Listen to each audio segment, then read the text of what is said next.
कि array is a user defined data type.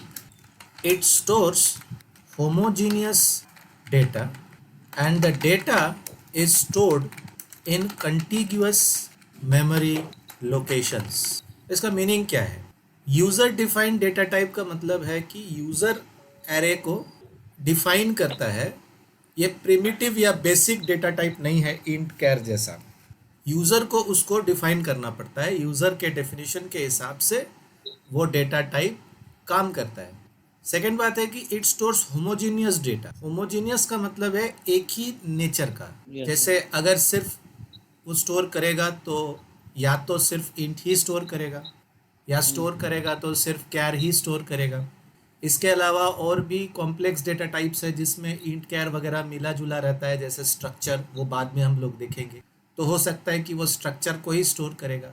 लेकिन जो भी वो स्टोर करेगा, हर एक अपने आप में अपना जो एलिमेंट्स है उसमें वो सेम टाइप का डेटा स्टोर करेगा, अलग अलग टाइप का डेटा नहीं करेगा.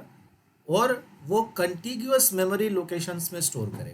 कंटिग्यूअस मेमोरी लोकेशंस का मतलब हुआ कि मेमोरी जो हमारा है रैम, वो रैम में, ये रैम का एक हिस्सा है और इस रैम के हिस्से में वो लगातार, मतलब एक के बाद एक जगह में स्टोर करेगा. तो इसीलिए कंटिग्यूअस. तो ये हो गया कंटिग्यू, एक के बाद एक. मतलब पहला वाला अगर यहाँ स्टोर हुआ तो उसके नेक्स्ट जगह में ही अगला वाला स्टोर. इस तरीके से वो स्टोर करेगा.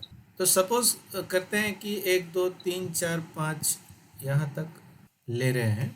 तो एरे का क्या है कि इंडेक्स होता है, जैसे 0 1 2 3 4 तरह का इंडेक्स. और एरे को रेफर करने के लिए कोई नाम होता है, मतलब एरे की पहचान के लिए कोई नाम. जैसे हो सकता है एरे का नाम है नम, तो नम से इस एरे की पहचान होगी. और इस एरे के हर एक एलिमेंट को पहचानने के लिए इस इंडेक्स का इस्तेमाल होगा. जैसे जब हम कहेंगे नम 0, तो इसका मतलब होगा कि हम ये वाले एलिमेंट को मीन कर रहे हैं. अगर हम कहेंगे नम 3, तो इसका मतलब हुआ कि हम लोग इस एलिमेंट को मीन कर रहे हैं. यानी पहला जो एलिमेंट है वो 0 से शुरू होगा और लास्ट वाला जो है वो n-1 हो, जहां पे n number of element stored in the array है. ठीक है, तो इस चीज को भी हम लोग को एक तरह से दिमाग में रखना बहुत जरूरी है, इम्पोर्टेंट है ये बात.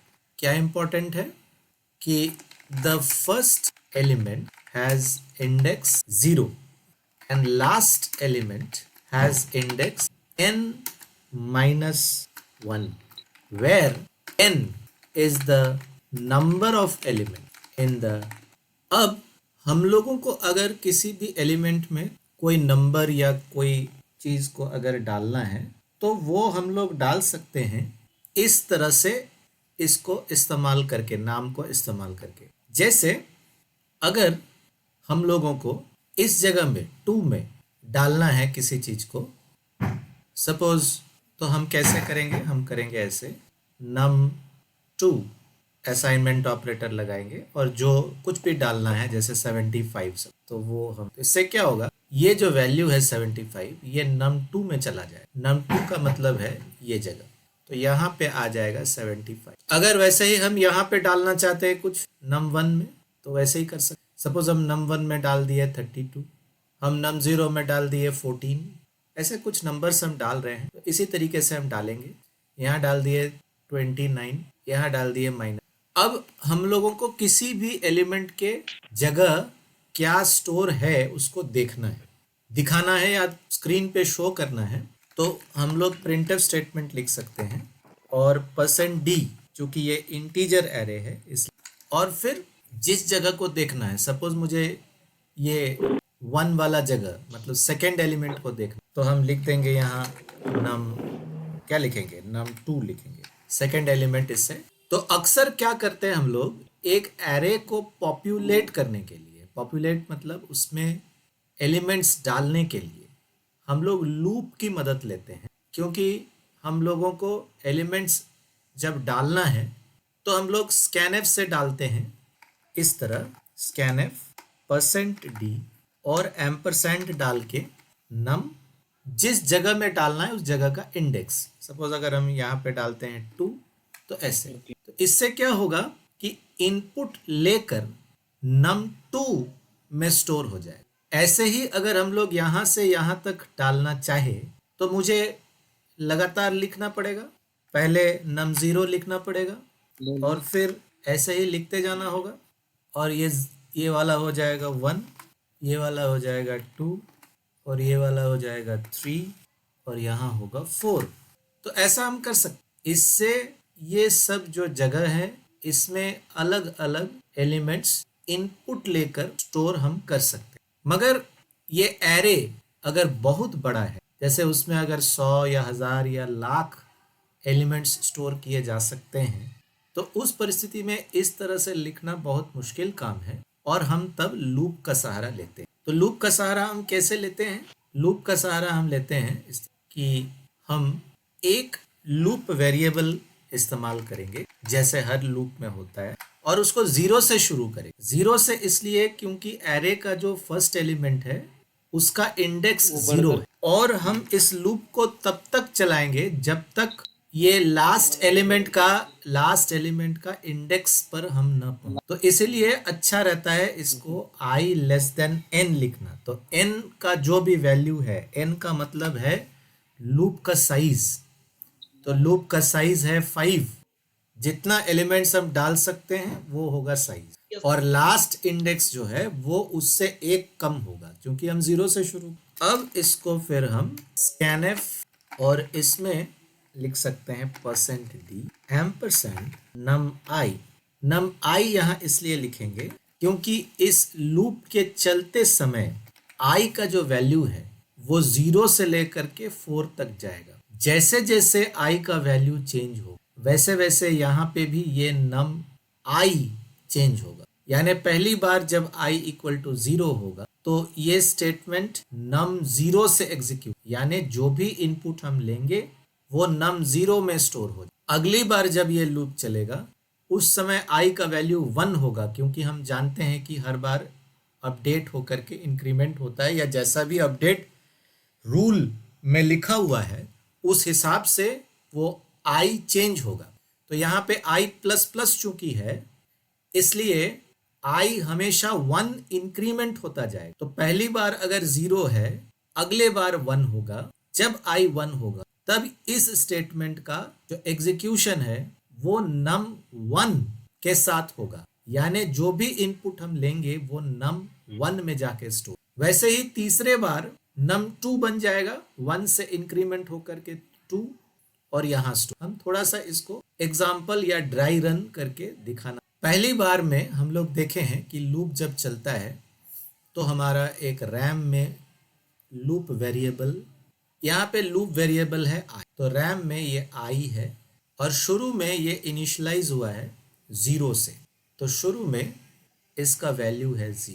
अब सेकंड काम क्या होता है? कंडीशन चेक होता है। तो i लेस देन 5 मतलब 0 लेस देन 5, ये स्टेटमेंट ट्रू है कि फॉल्स है वो देखा जाए। तो हम जानते हैं कि 0 लेस देन 5 जो है वो ट्रू है, इसलिए क्या होगा, अगला चीज होगा कि लूप के अंदर जो है वो काम हो। तो लूप के अंदर है scanf means take input of an integer, क्योंकि %d लिखा हुआ है, इंटीजर का इनपुट लो और उसको स्टोर करो in the address of num I, but I here is 0, so store it in the address of num0, that means here. So whatever input हम लोग लेंगे वो स्टोर हो जाएगा यहाँ। सपोज हम अगर इनपुट लिए 5 तो वो 5 स्टोर हो जाएगा इस जगह। उसके बाद ये लूप एग्जीक्यूट होने के बाद क्या होता है, वो अपडेट होता है, यानी i प्लस प्लस। तो i प्लस प्लस से i का वैल्यू 1 इंक्रीज हो जाएगा। ये जो 0 था इस 0 के बदले में फिर कंडीशन चेक होने के बाद कंडीशन 1 लेस देन 5 अभी भी ट्रू है, इसलिए फिर से लूप एग्जीक्यूट हो, यानी फिर से एक इनपुट होगा और इनपुट इंटीजर का होगा और वो स्टोर होगा एड्रेस ऑफ num आई मतलब एड्रेस ऑफ नम 1, इस बार आई चूंकि 1 है तो जो भी इनपुट हम लेंगे वो नम 1 में स्टोर हो। जैसे अगर हम इनपुट लेते हैं 9 तो वो स्टोर हो जाएगा यहाँ। उसके बाद फिर से आई प्लस प्लस होगा, यानी ये आई का वैल्यू जो 1 था ये चेंज होकर के अब आई का वैल्यू हो जाएगा 2, और फिर भी कंडीशन चेक में वो ट्रू निकलेगा चूंकि 2 इज लेस देन 5, तो लूप फिर से एग्जीक्यूट होगा और स्कैनफ परसेंट डी एम्परसेंड नम आई इस बार नम 2 के साथ रन करेगा, यानी जो इनपुट हम लेंगे वो नम 2 में स्टोर हो जाएगा। सपोज हम लेते हैं 15 तो यहाँ पे स्टोर हो जाएगा 15, और इस इनपुट के बाद फिर से अपडेट होगा आई प्लस प्लस, यानी आई का वैल्यू जो 2 था वो 2 अब चेंज होकर के हो जाएगा 3, और ये अभी भी कंडीशन को ट्रू रखा हुआ है क्योंकि 3 इज लेस देन 5 ट्रू है, तो लूप फिर एग्जीक्यूट होगा इस बार नम 3 के साथ। जो भी इनपुट होगा वो नम 3 में स्टोर होगा। सपोज हम इनपुट लेते हैं 0 तो यहाँ पे स्टोर हो जाएगा 0, और फिर से अपडेट होकर के आई प्लस प्लस यानी आई का वैल्यू 3 से बढ़ के 4 हो जाएगा, और फिर भी कंडीशन जो है वो अभी भी ट्रू रहेगा क्योंकि 4 इज लेस देन 5 ट्रू है, तो लूप फिर से एग्जीक्यूट होगा। स्कैनफ यानी इनपुट लेगा, स्टोर करेगा नम 4 में। नम 4 मतलब ये लोकेशन है। सपोज हम वहाँ पे स्टोर कर रहे हैं 13 तो यहाँ पे 13 स्टोर हो जाएगा, और उसके बाद फिर से आई प्लस प्लस होगा। इस बार आई का वैल्यू 4 से बढ़ करके 5 हो रहा है क्योंकि एक इंक्रीमेंट करना है। इस बार कंडीशन चेक में फॉल्स हो जाएगा क्योंकि 5 लेस देन 5 फॉल्स है, तो फॉल्स होने के चलते और ये लूप काम नहीं करेगा, हम लूप के बाहर आ जाएंगे और इस जगह पे जो कुछ भी लिखा हुआ है वो काम। तो अभी मैंने ये जो दिखाया ये है कि कैसे हम लोग एरे को पॉपुलेट करते हैं। एरे को पॉपुलेट करने का ये कोड है। जब भी हम कोई एरे को पॉपुलेट करना चाहेंगे यानी एरे में एलिमेंट्स डालना चाहेंगे, इसी कोड को लिखना पड़ेगा। और फिर एक और काम होता है, तो ये एरे को पॉपुलेट करना एक काम है। कभी भी एरे रहेगा तो उसको पॉपुलेट तो करना ही पड़ेगा, नहीं तो उस एरे को लेने का क्या मतलब है। तो एरे को पॉपुलेट करना एक काम हो जाएगा जिसको हम लोग इस प्रकार से, और दूसरा काम होगा एरे को दिखाना, एरे में जो एलिमेंट्स को शो करना। तो उसको शो करने के लिए भी हम लोग सिमिलर टाइप ऑफ लूप चलाएंगे, बस फर्क यही रहेगा कि हम स्कैनफ के बदले में यहाँ पे एक प्रिंटफ स्टेटमेंट देंगे जिससे कि डिस्प्ले हो। तो लूप को शो करने के लिए हम जो स्टेटमेंट लिखेंगे वो इस तरह से होगा, फॉर i इक्वल टू 0, मतलब 0 से शुरू करो और 4 तक जाओ, n-1, यहाँ पे n 5 है तो 4 तक जाओ, और उसके बाद हर बार i को 1 बढ़ाते चले जाओ। और लूप के अंदर क्या करना है, लूप के अंदर मुझे शो करना है। तो शो करने के लिए हमारे पास प्रिंटफ स्टेटमेंट है। क्या शो करना है, इंटीजर शो करना है। और कहाँ से दिखाना है, दिखाना है मुझे नम आई से। हर बार आई का वैल्यू चेंज होगा और नम आई भी उस हिसाब से चेंज होगा। पहली बार 0 होगा तो नम 0 को दिखाए, दूसरी बार नम 1 होगा आई का वैल्यू, फिर 2 होगा तो 2 को दिखाया जाएगा। इस तरीके से 4 तक, जब तक आई का वैल्यू 4 रहेगा तब तक ये लूप चलेगा और नम 4 तक के एलिमेंट्स को हम लोग स्क्रीन पर से दिखा सकेंगे। जैसे ही आई का वैल्यू फिर 5 हो जाएगा, ये कंडीशन चेक फॉल्स हो जाएगा और लूप से हम बाहर आ जाएंगे और लूप के बाहर जो कोड वो एग्जीक्यूट। तो इस तरीके से ये एरे को हम पॉपुलेट कर सकते हैं और एरे को देख सकते हैं।